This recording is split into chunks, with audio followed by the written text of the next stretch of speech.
Salut, on va bien sûr parler de la course au play-off. Il ne reste que quelques jours. Vendredi, ça sera terminé pour la saison régulière et les play-offs commencent lundi. Mais on va aussi parler d'un record, le record des Boston Bruins qui, hier soir, dans leur victoire, ont permis à cette équipe d'atteindre les 63 victoires dans une saison régulière, ce qui n'était jamais arrivé dans la NHL. Et donc, nouveau record. En plus, Pasternak a marqué 2 buts lors de cette soirée, ce qui fait qu'il a 60 buts à son compteur. C'est le deuxième cette saison à marquer 60 buts, après bien sûr Connor McDavid. Ça n'était pas arrivé depuis 1995-96, pour vous dire comme cela date. On va bien sûr donc parler de cette course au play-off.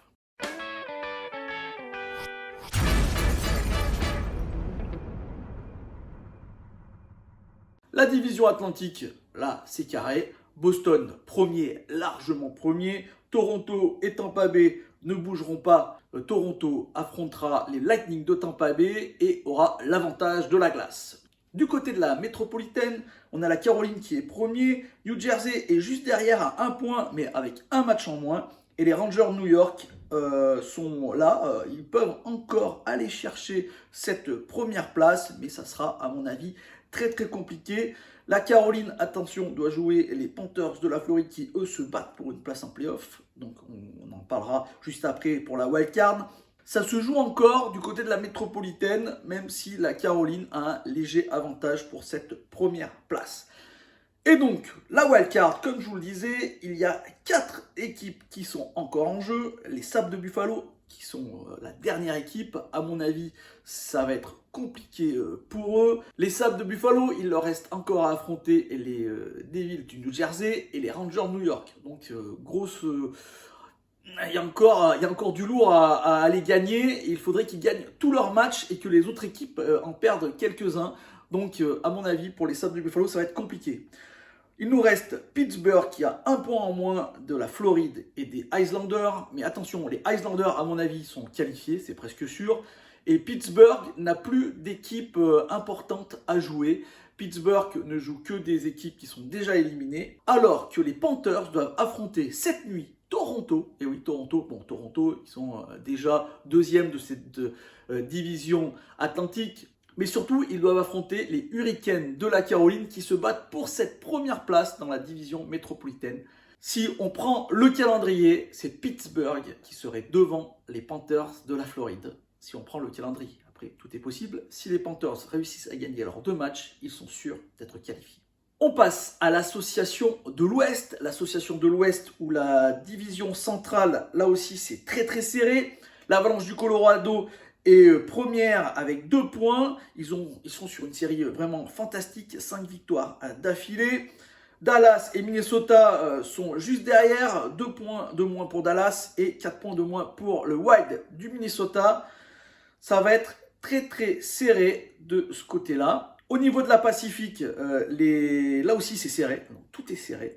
On a Vegas qui a 2 points d'avance sur les Oilers d'Edmonton, mais les Oilers d'Edmonton sont à 7 victoires d'affilée et ils n'ont pas perdu en temps réglementaire depuis 10 matchs au moins. Les Edmonton Oilers qui sont en feu.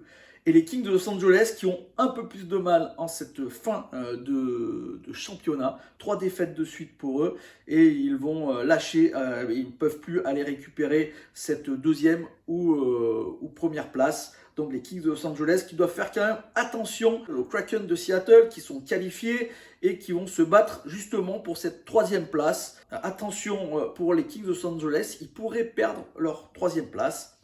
Et pour la wildcard, donc soit les Kings de Los Angeles, soit les Kraken de Seattle pour cette première place en wildcard. Et pour la deuxième, on se bat toujours à 3 équipes.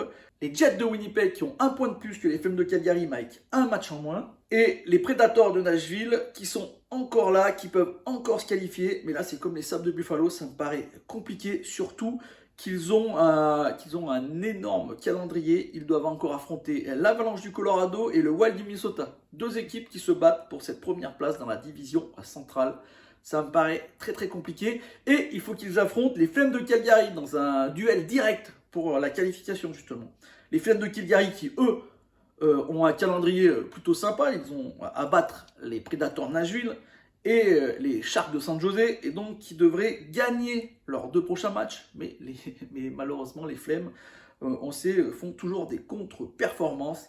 Et les Jets de Winnipeg, eux aussi, ont un calendrier très très difficile. Ils ont à peu près le même calendrier que les Predators de Nashville. Ils doivent aussi battre Colorado et le Minnesota. Donc ça me paraît très très compliqué pour les Jets. Donc tout n'est pas perdu pour les Flames de Calgary, malgré leurs contre-performances qui se suivent. Donc tout n'est pas perdu pour les Flames de Calgary. Ça serait un miracle s'ils se qualifient. Les Jets, malheureusement, doivent affronter vraiment 2 grosses équipes. Voilà, j'ai fait un point. Je ne reviendrai pas sur la course aux playoffs. Malheureusement, je ne peux pas faire de vidéo les jours à venir. Je reviendrai pour les playoffs, pour vous présenter chaque playoff, les uns après les autres, avant bien sûr le début de ces playoffs. Voilà, j'espère que cette petite vidéo vous a plu. Si c'est le cas, n'hésitez pas à faire un petit like, un petit commentaire ou la partager. Et moi, je vous dis donc à lundi prochain où on commencera à analyser chaque playoff les uns après les autres. Allez, ciao!